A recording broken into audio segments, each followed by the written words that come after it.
Hello दोस्तों। मेरे कोई भी दोस्त जो कंपटीशन की तैयारी कर रहा है या स्पेशली हाई कोर्ट एलडीसी की जो कर रहा है उसके लिए ये वीडियो काफ़ी इम्पोर्टेंट होने वाला है। छोटा वीडियो होगा लेकिन आपके लिए बहुत हेल्पफुल होगा और आपके सिलेक्शन में एक बहुत ही मेजर रोल प्ले करेगा। ये वीडियो मोटिवेशन के लिए नहीं है कि आपको मोटिवेट किया जाए, क्योंकि वो तो हर कोई करता है।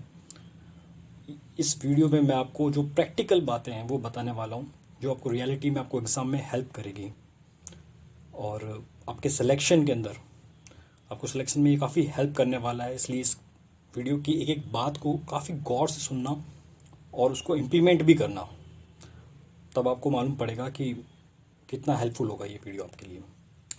लेकिन वीडियो स्टार्ट करने से पहले मैं अपने बारे में थोड़ा सा इंट्रो दे दूँ, बहुत छोटा सा, ताकि आपको मालूम पड़ेगा कि ये एग्ज़ाम काफ़ी इजी है, बहुत इजी है रियली में।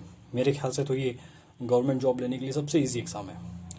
तो जैसा कि आप ये देख सकते हो, मैंने सबसे ऊपर मेरे अपनी ये मेरी बीकॉम फाइनल ईयर की मार्कशीट है। ये भी मैं अपने रूम की थोड़ी सफाई करा था, तब मुझे ये पुराने डॉक्यूमेंट्स मिले तो मेरे को लगा चलो एक वीडियो बनाता हूँ मैं। वीडियो मैंने पहले भी बनाए हैं एक दो, लेकिन मैंने पोस्ट आज तक एक नहीं किया। मैं इतना यूट्यूब पे कोई अभी तक मैंने कुछ डाला नहीं है, लेकिन ये आपके लिए ये मेरी बीकॉम की मार्कशीट है।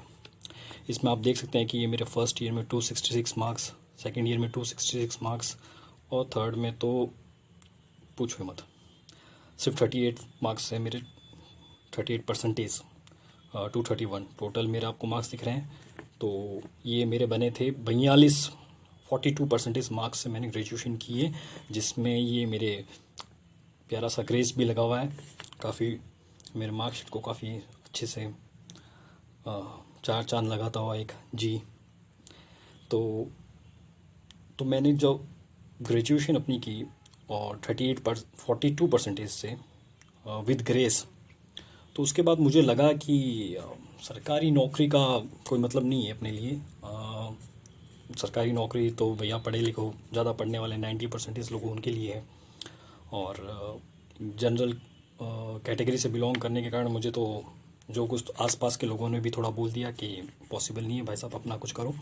उसके बाद से मैं प्राइवेट जॉब करने लग गया, लेकिन वही 8-10 हज़ार रुपये मिलते हैं, करना पड़ा मजबूरी। करने के बाद ऐसा लगा कि यार यहाँ इतनी मेहनत कर रहे हैं ना, उसकी अगर थोड़ी सी भी मेहनत यहाँ स्टडी में कर लें तो आराम से सिलेक्शन हो जाएगा। और ये रियलिटी है, जो भी प्राइवेट जॉब में काम करता है उसको पता है कि कैसे काम होता है, वहाँ पे कितनी मेहनत करनी पड़ती है, उसके बावजूद भी सेटिस्फेक्शन तो होती नहीं है लोगों को। तो ये मेरा रिज़ल्ट है, मैंने आपको दिखा दिया बीकॉम फाइनल ईयर का, 42% मार्क्स एग्रीगेट और ग्रेस। उसके बाद मैंने अपनी लाइफ का पहला एग्ज़ाम दिया। मेरे फ्रेंड ने मुझे सजेस्ट किया एग्ज़ाम, उस टाइम भर्ती आई थी, वो थी हाई कोर्ट एलडीसी की 2017 वाली। ये एग्जैक्टली वही पेपर है जो मैंने दिया था। और ये जैसा कि आप देख सकते हैं कि इस पेपर में मेरे मार्क्स देखिए। ये उस वक्त आने के बाद मैंने कैलकुलेशन लगाई थी काफ़ी कुछ, कि मिनिमम कितने आ सकते हैं, मैक्सिमम कितने आ सकते हैं, और फाइनल क्या हुआ, मॉडल आंसर की और फाइनल आंसर की से। इसमें ये इंग्लिश में मेरे करेक्ट थे 95 और इनकरेक्ट गलत थे 5। हिंदी में 83 मेरे करेक्ट थे और 17 इनकरेक्ट थे। 17 में भी 2 डाउटफुल थे, क्योंकि उस पर मेरा कुछ इंक विंक चल गया था गलती से, तो मुझे लगा अब इसको सही तो था, पर एक दूसरे गोले के अंदर मैंने थोड़ा सा भर दिया, तो मैं श्योर नहीं था कि 2 नंबर ये जुड़ेंगे नहीं जुड़ेंगे, तो मैंने इसको एक बार हटा दिया। और टोटल मेरे 178 बने थे। लेकिन फाइनली ये जब आंसर आया तो आंसर की और उसके बाद रिज़ल्ट आया मेरा, तो उसके बाद ये 2 नंबर मुझे मिले थे। तो मेरे 180 मार्क्स बने थे 200 में से, 90%। लेकिन उसमें से भी एक क्वेश्चन डिलीट हो गया था, मैं आपको दिखा दूँ आगे, और वो क्वेश्चन भी कोइंसिडेंटली मेरा सही था। तो 199 में से 180 नंबर थे मेरे, मतलब मेरी ग्रेजुएशन है 42% से, और मेरी इस भर्ती में जो लास्ट फाइनल कंप्यूटर के मार्क्स और टाइपिंग के मार्क्स रिटर्न का सब मिला के मेरे बने 91%।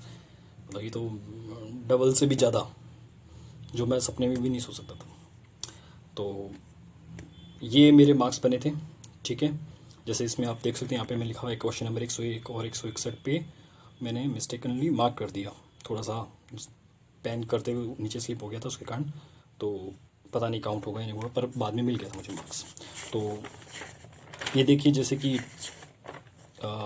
ये कुछ क्वेश्चन जो गलत है करेक्ट है, ये सब है। क्वेश्चन पेपर है वो 2017 का, ये साथ में उमर के साथ कॉपी लगती है जो इसकी, ये देखिए मिसमैच, तो ये है। और एक क्वेश्चन ये क्वेश्चन डिलीट हुआ था, ये क्वेश्चन डिलीट हुआ था कि, और इसमें मेरा थर्ड आंसर मैंने लगाया था जो सही था, लेकिन बाद में जाके डिलीट कर दिया गया था। और तो ये चूँकि मुझे आता नहीं था, मैंने बड़ी जोड़ तोड़ जुगाड़ करके बनाई थी, तो मुझे संधि वंधी और हिंदी मेरी बड़ी ख़राब थी, तो बस थोड़ा सा जितना थोड़ा बहुत आता था मैंने जाते ही सबसे पहले पेपर में ये काम किया कि ये लिख लिया कि कैसे होती है संधि, ये बड़ा क्या होता है, छोटा कैसा होता है, जो भी कई बार काम चला लेते हैं। और इसने मुझे काफ़ी हेल्प किया था कि क्वेश्चन में डाउट नहीं दिया। तो आई मीन 42% से 91% मार्क्स कैसे बने, सबसे बड़ा क्वेश्चन तो ये। ठीक है, क्या दूसरे भी बंदे ऐसा स्कोर कर सकते हैं? डेफिनेटली कर सकते हैं। लेकिन सबसे पहले मैं ये बता देता हूँ कि मेरा ये वीडियो बनाने का मतलब कि रीज़न क्या है। उससे पहले एक इंटरेस्टिंग बात मैं आपको बता देता हूँ कि जैसे मैंने बीकॉम में इतने परसेंटेज लिए, उसके बाद ये परसेंटेज लिए, मेरी रैंक थी 112, 112 रैंक थी। और जैसे जैसे टॉप पे आप रैंक में जाते हो तो वहाँ पे मार्क्स थोड़ा सा कम होता है, लेकिन रैंक में काफ़ी फ़र्क आ जाता है। जबकि नीचे रैंक होती है तो डिफरेंस काफ़ी ज़्यादा होता है। तो अगर मेरे भी 5-7 मार्क्स और एक्स्ट्रा आ जाते, जो मैंने अगर थोड़ा सा कर लिया होता सीरियसली, तो डेफिनेटली मैं टॉप 10 में था। पर वो होता रहता है। और फिर मैंने जॉब भी ली, ज्वाइन की, उसके बाद मैंने जॉब करी, और जॉब करने के बाद में 1.5 साल बाद में मैं रिज़ाइन भी कर चुका हूँ मैं अब तो। ठीक है, अब मैं अपनी अलग, मेरा रास्ता थोड़ा अलग हो गया है, तो वो मैंने जॉब भी छोड़ चुका हूँ। और लेकिन अभी फिर मेरे कुछ दोस्तों ने मुझे बोला कि हाँ भाई किस्मत से लग गई होगी, गलती से हो जाता है, फ्लूक हो सकता है, कुछ भी हो सकता है। हाँ हो सकता है, मे भी ऐसा पेपर उस दिन तुम्हारा ऐसा होगा, तुम्हारा दिन था समथिंग। लेकिन तो उस पॉइंट को प्रूफ करने के लिए मैंने अभी ये जो भर्ती आई है, मैंने उसमें भी फॉर्म को भरा है। हालांकि मैं उसके लिए कोई प्रिपरेशन नहीं कर रहा, कुछ भी अलग से नहीं कर रहा, क्योंकि मैं ऑलरेडी वो जॉब ले चुका था, तब मैं दोबारा क्यों लूँ, और वो मैंने अच्छी रैंक से ली थी, तो मुझे ज़रूरत भी नहीं है। और अब मेरा रास्ता भी अलग है, लेकिन मैं दोबारा क्लियर करके दिखाऊंगा विदाउट एनी प्रिपरेशन। कोई प्रिपरेशन नहीं करने वाला मैं उसके लिए, अलग से कुछ नहीं पढ़ने वाला कि मैं स्पेशली एलडीसी के लिए कुछ पढ़ूँ, उसका क्या सिलेबस है, कोर्स है, उसके हिसाब से पढ़ूँ। मैं उसके लिए कुछ नहीं पढ़ूंगा, लेकिन मैं उस पेपर को क्लियर करके दिखाऊंगा। और वो सिर्फ इसलिए कि मैं आपको दिखाऊंगा कि ये पेपर कितना ईजी है। ठीक है, और इसको, इस एग्ज़ाम को क्लियर करना बहुत ज़्यादा आसान है। अब आसान है, अब मैं ये वीडियो मैं इसलिए बना रहा हूँ, मेरे बनाने का रीज़न ये है कि कुछ दिन पहले मेरे यूट्यूब रिकमेंडेशन में कुछ वीडियो आए, 1-2 हाई कोर्ट एलडीसी प्रिपरेशन को लेके। एक आधी लड़की का भी था, 1-2 बंदे के भी थे, मैंने देखे। फिर वो देखते हैं तो फिर 1-2 और आ जाते रिकमेंडेशन। अब सरप्राइजिंगली उन लोगों की रैंक तो मेरे से कम थी, लेकिन वो इतना कुछ बता रहे थे कि ये मटेरियल चाहिए, ऐसे पढ़ना पड़ेगा, ये करना पड़ेगा, वो करना पड़ेगा। तो मैं देख के कह रहा था कि डेफिनेटली ये देख के अगर कोई तैयारी करेगा ना तो वो रोएगा ही। क्योंकि मेरे साथ तैयारी करने वाले उस टाइम एलडीसी में कुछ ऐसे लोग भी थे जो आज सेकेंड ग्रेड थर्ड ग्रेड हैं, बीएड किए हुए हिंदी के, पर उनके मार्क्स मेरे से कम थे। जबकि वो तो कोई हिंदी का था, कोई किसी का था, इंग्लिश का था, जो भी था। क्योंकि वो कुछ ज़्यादा ही अपने हिसाब से हाई फाई तैयारी कर रहे थे, और मैं बस सिंपल सी अपनी बस किसी तरह सर्वाइव करने की कोशिश कर रहा था कि 40% में स्कोर कर लूँ। तो ये जितने भी कुछ एक जो यूट्यूब पे हैं, अब वो रिकमेंडेशन दे रहे हैं कि हिंदी के लिए आप राघव प्रकाश ही पढ़ो। राघव प्रकाश में इतना कुछ है, इतना कुछ है। इनफैक्ट राघव प्रकाश, अगर आप फर्स्ट ग्रेड का, जैसे जो नॉन हिंदी वाले हैं, जिनका सब्जेक्ट हिंदी नहीं है, स्पेशलाइजेशन हिंदी में नहीं है, वो लोग भी अगर पढ़ेंगे तो उनको भी ज़रूरत नहीं है उसकी, क्योंकि वो इतनी हिंदी ऐसी है भी नहीं, उस लाइक नहीं है कि उसके लिए इतना टाइम दिया जाए या इतनी डिफिकल्ट पढ़ी जाए। पेपर बहुत कंपेटिवली उतना नहीं आता, ईजी आता है वहाँ पे। तो ये तो सिर्फ उन लोगों के लिए जिनको रियली में कुछ, जहाँ पे हिंदी टफ आती है, जबकि मोस्टली आती नहीं, आरएसएस में भी टफ नहीं आती, और इतना कुछ चाहिए भी नहीं।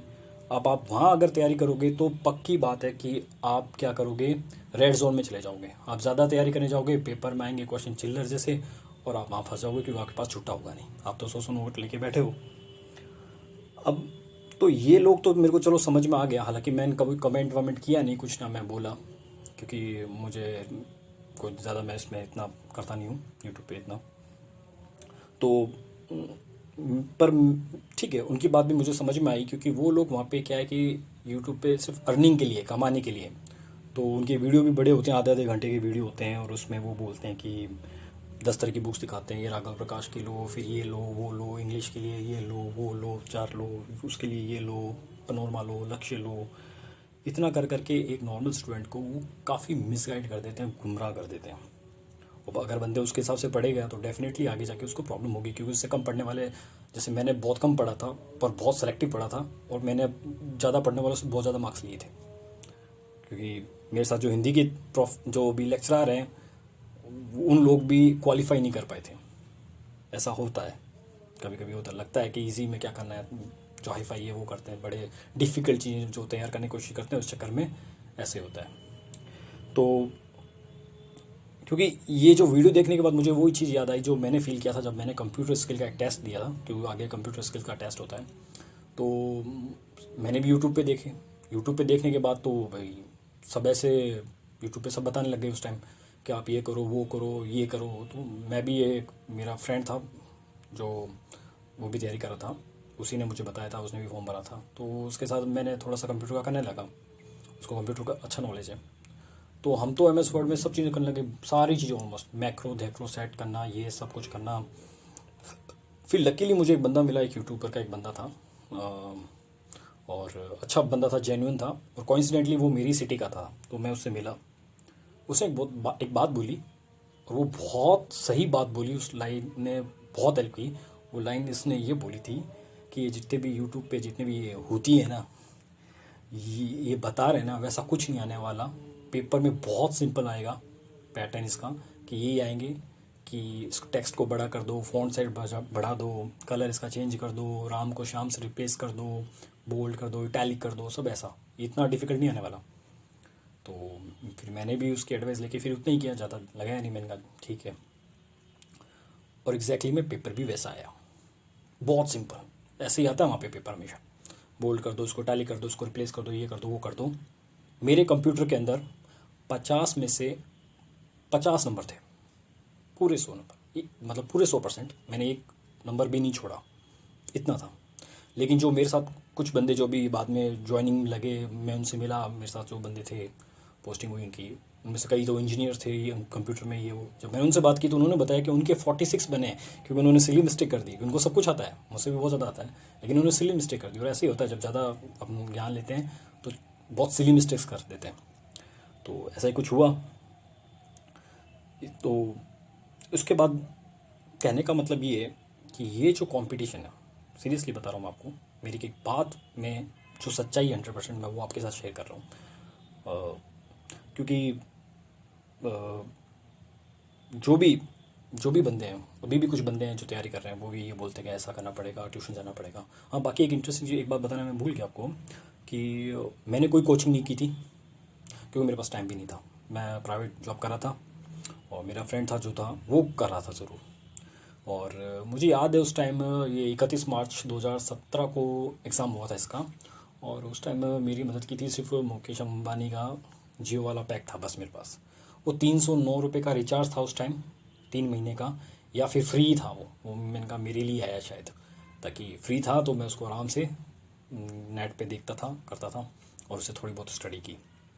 और मेरा फ्रेंड तो ट्यूशन भी जाता था, उसने मुझे कहा भी था कि ट्यूशन चला जा, पर मैंने कहा कि नहीं, तो टाइम की, और दूसरी बात है ट्यूशन जाना में आने में, 1 घंटे की ट्यूशन में वो पढ़ाते पौना घंटे हैं, और आना जाना कर कर आके 2 ढाई 3 घंटे ख़राब कर देते हैं, फिर आके थक गए यार, नहीं होगा वो नहीं होगा, ऐसे करके आदमी अपने आप, मैं वैसे भी थोड़ा आलसी आदमी हूँ, तो ऐसे करके आदमी अपना टाइम वेस्ट कर लेता है, हो जाता है। और तो मैं आपको इतना कहूँगा कि मैं तो ऑलमोस्ट फ्री में ये जॉब लगा था, मेरे 105 रुपये में ये नौकरी लगा हूँ लगभग। 105 रुपये मेरे फॉर्म के काटे थे, 100 रुपये थे, और बस, और कुछ नहीं, एक सेंटर का आना जाना का शायद हुआ था बस का, वो अलग बात थी। और मैं अ, म, मैं तो इतना ही कहूँगा, अगर आप लोग कहोगे, अगर मैं आपकी थोड़ी मदद कर सकता हूँ तो आप कहोगे, तो मैं आपके लिए एक्स्ट्रा चीज़ ये कर सकता हूँ कि जैसे मेरे कई फ्रेंड्स हैं, अलग अलग बैकग्राउंड से, अलग अलग तरह की उन्होंने तैयारी की थी, तो मैं उनका भी इंटरव्यू आपके लिए ला सकता हूँ, ताकि आपको पता चलेगा कि उस बंदे ने कैसे की थी तैयारी, उन सब की डिफरेंट जो स्ट्रेटजीज़ है वो क्या थी, किसने कैसे की, किसने कैसे की, किसने कहाँ से की। तो आपको भी कई लोगों के, अगर आप कई लोग जो सेलेक्टेड है बाकायदा उस भर्ती के अंदर, वो लोग अपना एक्सपीरियंस आपके साथ शेयर करेंगे कि मैंने ऐसे की थी, मैंने ऐसे की थी, मेरी मिस्टेक कहाँ थी, और मेरे हिसाब से आपको कहाँ इंप्रूव करना चाहिए, कहाँ ध्यान देना चाहिए। अगर आप अलग अलग सेलेक्टेड लोगों से ये व्यूज़ लोगे, ठीक है, तो आपको ये काफ़ी हेल्प करेगा, बिल्कुल हेल्प करेगा आपको। और बाद में, और जैसा कि मैं आपको बता ही चुका हूँ कि मेरा कोई ऐसा इंटेंशन नहीं है कि अर्निंग वर्निंग का, क्योंकि अ, मेरा भी एनपीएस भी अभी भी वहीं पड़ा है। इतना टाइम हो गया, शायद 40-50 हज़ार रुपये का है। मैं तो अभी जाके देखा भी नहीं क्या है, अकाउंट क्लोज होता है कि क्या होता है, कैसा करते हैं, कुछ करता बढ़ता है क्या नहीं है। और पहले भी मैंने ऐसे वैसे 2-3 वीडियो बनाए थे 1-2 महीने पहले, लेकिन मैंने उसको पोस्ट नहीं किया, क्योंकि यूट्यूब पे पोस्ट करना मतलब थंबनेल बनाओ, वो करो, अपलोड करो, शेयर करो, लोगों तक पहुंचाना, ये वो दिखता ईजी है, लेकिन हार्ड वर्क बहुत लगता है, टाइम भी बहुत लगता है, और मेरे पास अभी टाइम की काफ़ी शॉर्टेज है। इसलिए मैं ऐसे यूट्यूब पे ज़्यादा सोच करना चाहता नहीं हूँ, इसलिए। और अभी भी मैं ये वीडियो तो बना रहा हूँ, पर आई एम नॉट श्योर कि मैं ये पोस्ट कर पाऊँगा अभी या नहीं कर पाऊँगा। अभी चल रहा है दिसंबर 2020, अभी पोस्ट कर दूंगा, या 1 महीने में करूँ या 2 महीने में, या फिर ये वीडियो हमेशा मेरे पास साथ ही रहेगा कलेक्शन की तरह, पता नहीं मुझे। और अगर ये अभी वाला वीडियो तो थोड़ा लंबा हो रहा है, लेकिन मैं अगर आगे पोस्ट करूँगा तो मैं कोशिश करूँगा कि छोटे छोटे वीडियो बनाऊँ, वरना फालतू का टाइम वेस्ट ना हो। इसको भी मैं ज़्यादा मैं नहीं चाहता, हालांकि टाइम तो हो रहा है इसमें काफ़ी, लेकिन फिर ठीक है, कोई नहीं, मैं डिटेल में अगर ज़रूरत पड़ेगी तो मैं आपको बाद में अच्छे से समझा दूंगा कैसे कि आप बहुत कम एफर्ट्स में आप मैक्सिमम मार्क्स कैसे ले सकते हैं। और अगर मैं चैनल का भी नाम मैंने अभी तक कुछ सोचा नहीं है, पर बनाऊंगा तो कुछ ऐसे ही बनाऊंगा जो जल्दी वीडियो का क्विक वीडियो ऐसा कुछ बना दूंगा, ताकि आपको पता चले। और एक जो सबसे लास्ट बात है कि वो मैं आपको कहना चाहता हूँ अ, कि एक चीज़ का मैं आपको गारंटी दे सकता हूँ कि अगर मैं आपके साथ इस जर्नी में कंटिन्यू रहा, तो अगर मैं आपको बताता रहा, साथ में चलता रहा, तो एज ए फ्रेंड अगर मैं आपके साथ रहा, आपको गाइड करता रहा, या जैसा भी है आपका मेरा इंटरेक्शन रहा, तो आपका सिलेक्शन गारंटीड हो जाएगा। पर आपको थोड़ी सी मेहनत करनी पड़ेगी, आपको उतना नहीं करना जितना वीडियोस में देखते हैं कि ये गाइड लाओ, वो गाइड लाओ। मेरे पास कोई गाइड नहीं, मैं कोई नहीं लाया, मैं 1 रुपये का इन्वेस्टमेंट नहीं किया मैंने, वो भी तब जब मैं कंपटीशन वर्ल्ड में कभी था ही नहीं। मैंने कभी कोई कंपटीशन की तैयारी नहीं की थी, मैंने कभी कोई ट्यूशन कोचिंग नहीं किया, आज तक नहीं की है मैंने, अभी भी नहीं की है, रिसाइन करने के बाद भी मैं नहीं कर रहा कोचिंग। मैं इनमें ज़्यादा बिलीव नहीं करता, self study is the best study. और मैं ये जैसा आपको बता भी चुका हूँ कि मैं एग्ज़ाम ये दे रहा हूँ, क्योंकि मैं सिर्फ ये दिखाने के लिए कि विदाउट प्रिपरेशन भी आप कर सकते हो, इतना कुछ ज़रूरी नहीं है। और मुझे सबसे, क्योंकि मुझे पता है कि सबसे इंपॉर्टेंट चीज़ होती है किसी एग्ज़ाम की तैयारी करने में कि क्या नहीं पढ़ना है, क्योंकि बहुत कुछ होता है, सबसे इंपॉर्टेंट चीज़ होता है क्या नहीं पढ़ना कई बार। तो ये जितना आपको दे रहे हैं गाइड मटेरियल, राघव प्रकाश की बुक बता दी, कभी किसी की बता दी, कभी किसी की बता दी, इतना आपको कुछ नहीं चाहिए।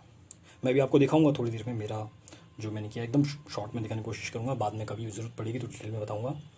और तो मैं अगर आपके साथ रहा तो मैं आपको श्योरिटी देता हूँ कि आपका सिलेक्शन पक्का होगा, बस आपको थोड़ी सी मेहनत करनी पड़ेगी। और ये जैसे मैं दिखा देता हूँ कि आप मेरे मार्क्स तो देख चुके हो, 42 विद ग्रेस। उसके बाद में ये है इसकी वो मार्कशीट जो इंटरनेट की प्रिंट आउट होता है, या फिर वो जो कोर्ट का मेरे पास आता है अपॉइंटमेंट लेटर, वो भी इसमें तो मुझे मिला नहीं, जो मैंने रख रखा था। अगर कोई बंधु को सबूत चाहिए होगा तो मैं एक वीडियो में ज़रूर दे दूंगा, कई लोगों को डाउट रहता है कि नहीं यार फेक तो नहीं। तो ये मैं आपको बता चुका हूँ। ये देखिए, जैसे ये मेरा फ्रेंड था, ये उसकी राइटिंग है, उसने समझाया था मुझे क्या होता है, कैसा होता है। पहली बार ज़िंदगी में पता लगा था कि कितनी गलत हिंदी बोलते हैं हम लोग अशुद्ध। उसने छोटे छोटे वर्ड बताए, आशीर्वाद, मिष्टान, ये जो भी वर्ड होते हैं, ये भी उसी की दी हुई थी, उसके पास पड़ी थी काफ़ी सारी, वो पढ़ता रहता है तो उसने मुझे दे दी, ये राइटिंग उसकी है। तो उसने दी थी कि पढ़ लेना, तो मैंने कहा पतली सी देना कोई भाई, ऐसा ना वो पढ़ने। ये उसका थोड़ा सन्ना समझाया था कि सन्यासी कैसे लिखते हैं, त्योहार, ये सब कुछ उसका है। ये मेरी राइटिंग है ऐसी, ये मेरी है। तो बस इसमें भी मैंने बहुत थोड़ा सा पढ़ा, एकदम सेलेक्टेड। जैसे अब ये देखिए, इंग्लिश के टाइम में, इंग्लिश में मुझे इंटरेस्ट था थोड़ा, तो ये इंग्लिश के अंदर मैं जो देख लेता, जो डिफ़िकल्ट होते उनको मैंने लाइन कर रखी थी। उस टाइम की बातें ये, तब क्या है, ये देख लीजिए 2017 के हैं ये मेरे लिखे हुए, कि कैसे ये मैंने लिख दी अपने हिसाब से कि मुझे कौन से दोबारा देखने हैं। और बस ये इतना है। और ये भी अब बता रहा हूँ, जैसे मेरा इन्वेस्टमेंट 1 रुपये का भी नहीं था, क्योंकि ये भी मैंने कहा ना किसी दोस्त की थी, और ये मेरे किसी पड़ोस में किसी बच्चे की थी साइंस की, उसका रजिस्टर था मेरे को, मैंने कहा मुझे दे दे, मेरे पास कॉपी वॉपी है नहीं, तो उसकी दी थी। ये मैंने इंग्लिश में, बस गंदी राइटिंग में है अभी, तो इतनी गंदी है नहीं मेरी इंग्लिश में, राइटिंग अच्छी है वैसे। तो ये बस इतना सा 1-2 पेज प्रीपोजिशन यहाँ से स्टार्ट किया हुआ, और ये पेजेस बस इतने में कर दिया, बहुत हो गया, इतना पढ़ा ही बहुत है। उसके बाद ये हिंदी का है, जैसे कि कुछ वर्ड्स थे डिफ़िकल्ट, ये रखे हुए हैं यहाँ पे। समास का बस इतना किया, ये समास हो गया, बस ये समास और ये हो गया, इतना सा बहुत है। उसके बाद देखिए कितने शॉर्ट नोट्स हैं मेरे, बहुत ज़्यादा शॉर्ट है, बहुत ही ज़्यादा, पर ये यूँ समझ लीजिए पूरा ही पूरा आ गया मेरा। ये जो ऑफिस लेटर होते हैं, कार्यालय पत्र, इसको मैंने बड़ा थोड़ा टेबल बना के फटाफट बनाया हुआ है मेरा ये। और ये रिवीजन के लिए था, देखिए पेजेस कैसे हो चुके हैं, शायद भी छोड़ रहा है अब तो, पीछे से छप चुके हैं। ये संधि का, अब देखिए संधि का था, इसमें 3 था, स्वर संधि, व्यंजन संधि, विसर्ग संधि। मैंने सिर्फ स्वर संधि की, स्वर संधि की, व्यंजन और ये तो मैंने छोड़ दिया। मैंने कहा रहने दो, ये डिफ़िकल्ट बहुत है, और एक बिगिनर को तो बिल्कुल समझ में नहीं आता, तो मेरे को आता नहीं था। और मैंने कहा बाकी अगर थोड़ा कुछ कॉमन सेंस से लगा देंगे, नेगेटिव मार्किंग तो है नहीं आपको, और क्या चाहिए। तो इतना मैंने ये सब कुछ किया, और ये देखिए यहाँ तक अयादि संधि तक बस इतना ही किया, और मैंने 2 बाकी व्यंजन और विसर्ग छोड़ दिया। वाच्य ये किया हुआ है, वाच्य किया ये इसमें अंतर हो गया, कर्मवाच्य भाववाच्य थोड़ा सा, ठीक है। क्रिया हो गई, बस ये आकाश में तारे टिमटिमा रहे हैं, अभी भी टिमटिमा रहे हैं, सर्दियों का टाइम है। और ये थोड़ा सा है बोलने की संधि, ये बात की बात है, ये अब की नहीं, ये तो बात की बात है, एग्ज़ाम के बाद की बात है। हाँ बस इतने से मुश्किल से देख लीजिए आप, ये देख लीजिए, बस इतने से हैं, वो भी खाली खाली से, ये देख लीजिए आप, बस इतने में हिंदी इंग्लिश। क्योंकि हालांकि मैंने पहले वो पढ़ा है, ऐसा नहीं है कि सिर्फ इतने से पहले पढ़ा, उसमें जो समझ में नहीं आया मैंने उसको बना दिया। ये जो है ये रामबाण है, ये रामबाण है, ये समझ लीजिए पूरा पेपर ही आउट है। आउट इन द सेंस कि मैंने जब कर लिया, मेरा सेंटर बाहर आया था, मैंने आपको बताया, जैसे गंगानगर मेरा सेंटर था, बस में गया था रात को, तो मैंने कहा चलो कुछ लिख के ले, लोग तो काफ़ी लेके गए थे बैग। अब जिन चीज़ों में मुझे प्रॉब्लम हो रही थी, वो मैंने ऐसा कुछ वर्ड्स हिंदी, जैसे हिंदी का कागज़ है, देख लीजिए कितना पुराना हो चुका है अब तो, स्याही और इसकी बाहर आ चुकी है पूरा। तो ये मैंने कुछ इसमें से वर्ड्स लिखे इंपॉर्टेंट, ठीक है। उसके बाद ये जैसे मुझे पता था कि बस मैं अच्छे से जानता था, मैं काफ़ी कॉन्फिडेंट था कि मेरा पेपर लगभग इसी में से आएगा। ये इसकी हालत फट चुके हैं अब तो, ये पन्ने गल चुके हैं, ये रहा यहाँ पे। और सही मायनों में मेरे हिंदी का पेपर में ये जो पेज था ना, ये पेज ऑलमोस्ट पूरा आया, इसने मुझे भर के नंबर दिए। अगर ये पेज नहीं होता तो मेरे नंबर बहुत कम होते। मेरा गोल ये था जब एग्ज़ाम जाने से पहले किसी तरह वो 40% लिया हूँ, कि उसमें था कि मिनिमम आपको 40% चाहिए स्कोर करना। और स्कोर मेरा रहा लगभग कितना था, 90 नंबर का था शायद। हाँ मैंने 80 नंबर मैंने स्कोर किए थे, 80-90 नंबर इतना कुछ था मेरा। ये 85 ऐसा कुछ, 85 या उससे ज़्यादा कुछ नंबर थे। ये था ये इंग्लिश के लिए, इसकी भी हालत काफ़ी ख़राब हो चुकी है अब इतने 2-3 सालों में। ये फट जाएंगे, ये तो ये फटने वाली कंडीशन में था। ये जो इम्पोर्टेंट थे ये, अब चूँकि ये मैं इसलिए लिख के गया था, इसका भी लिखने का रीज़न ये था कि पेपर शायद 10-1 बजे था, और हमारे बस हमें 4 बजे छोड़ दी थी, तो 4 बजे के बाद आदमी करे क्या। हालांकि वहाँ पे तो बहुत लोग थे जो चलती बस में भी वो ब्लू लाइट के नीचे किताबें पढ़ रहे थे। मुझे मालूम था उन जैसे वो लोगों का सिलेक्शन नहीं होगा, क्योंकि जो साल भर आप पहले आप पढ़ते नहीं हो और या आप लास्ट में ऐसा करके एक किन्हीं का हो जाए, लेकिन वो फिर मतलब नहीं है ये। उसके बाद टाइपिंग वाले के टाइम ये कुछ मेरा फ्रेंड जाता था, तो मेरे को टाइपिंग, वैसे मैं कॉमर्स का था तो मेरे को टाइपिंग आती थी, 12th तक का हमारी टाइपिंग थी मेरे पास। उसके बाद मैं भूल गया था तो दोबारा करनी पड़ती हिंदी की, इंग्लिश की तो ठीक थी।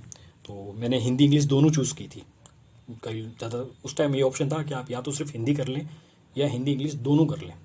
क्योंकि इंग्लिश मेरी अच्छी थी तो मुझे लगा कि यार मैं ले लेता हूँ, कि इंग्लिश में तो टाइपिंग आती है, करते हैं यूज़। तो मैंने दोनों ले लिए। वो शायद मेरा गलत डिसीजन था, हालांकि टाइपिंग में मेरे मार्क्स फिर भी अच्छे थे। मेरे 50 में से 40 मार्क्स बने थे टाइपिंग टेस्ट में। 25 की इंग्लिश टाइप का टेस्ट था, 25 के हिंदी का।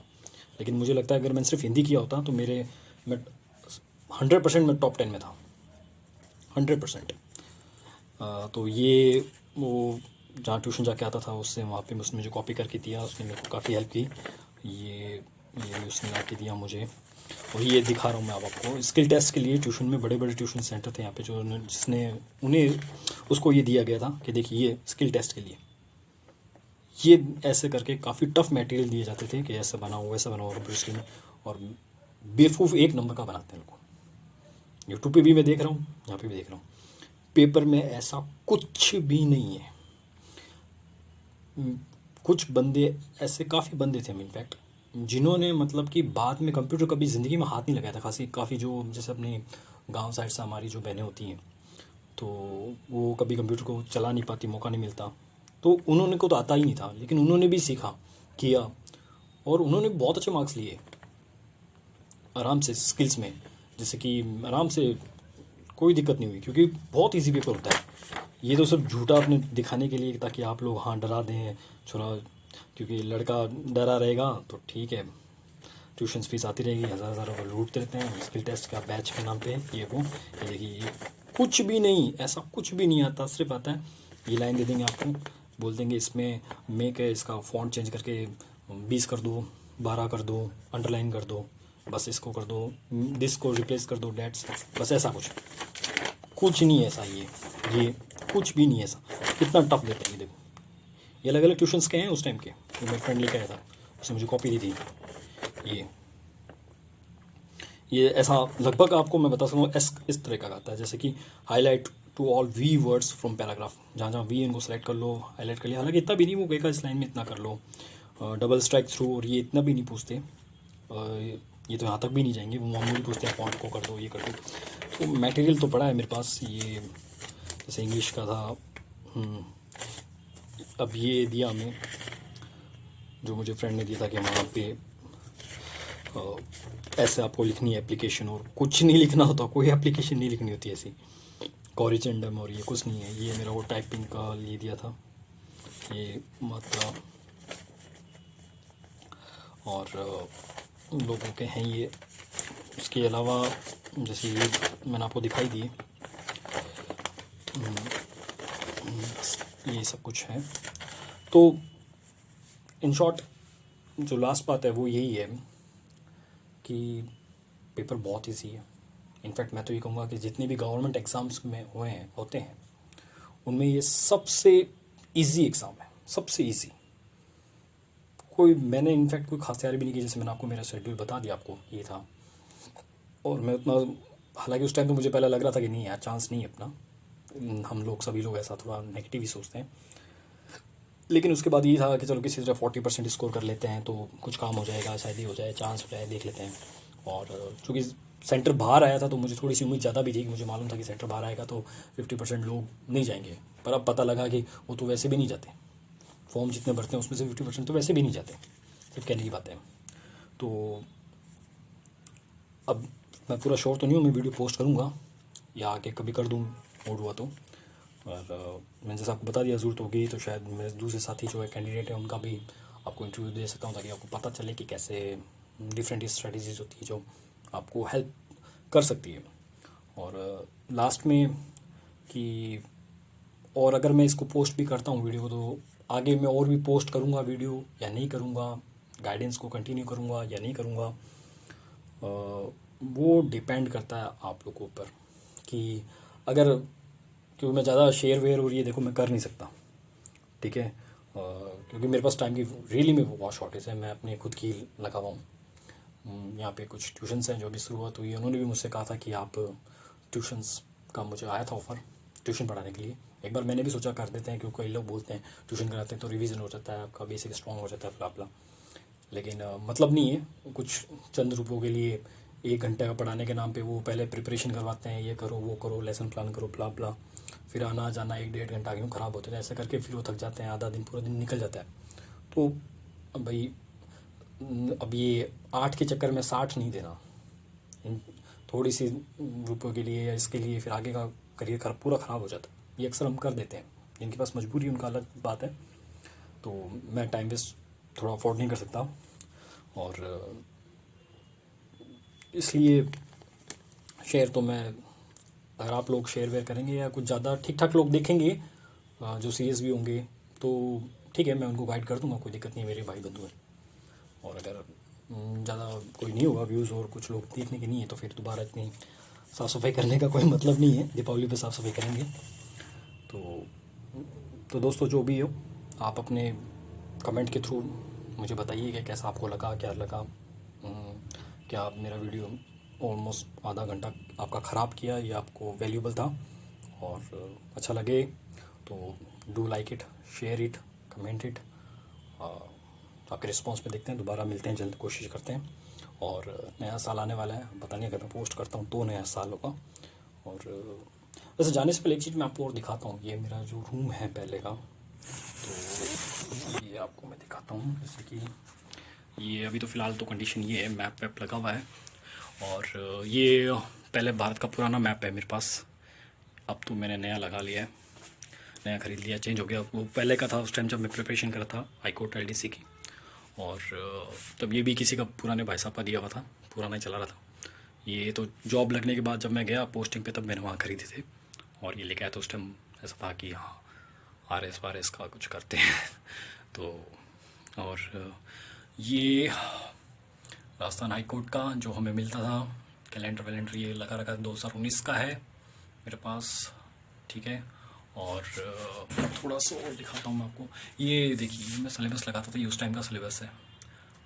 देखिए टाइपिंग वाइपिंग के टाइम के, उसमें भाई उस टाइम मेरी इंग्लिश में 70 की चाहिए थी, और मेरी 55 मेरी स्पीड चल रही थी इंग्लिश में, और हिंदी में मेरी 42 तक चल रही थी, जो ऑलमोस्ट, हालांकि उसके बाद भी रिजल्ट काफ़ी अच्छा आया था इसे।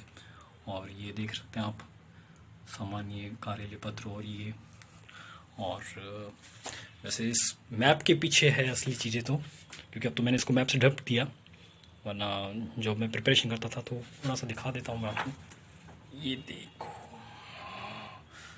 ये है, ये मेरा इंग्लिश का सिलेबस था, वो हाई कोर्ट LDC वाला। ये ये हिंदी वाला सिलेबस था। ये काफ़ी स्पीड लिखता था मैं उस टाइम, कितनी है क्या नहीं है। ये ग्राफ है इसका, कुछ और बाद में बताऊँगा। ये हिंदी टाइपिंग के अंदर था।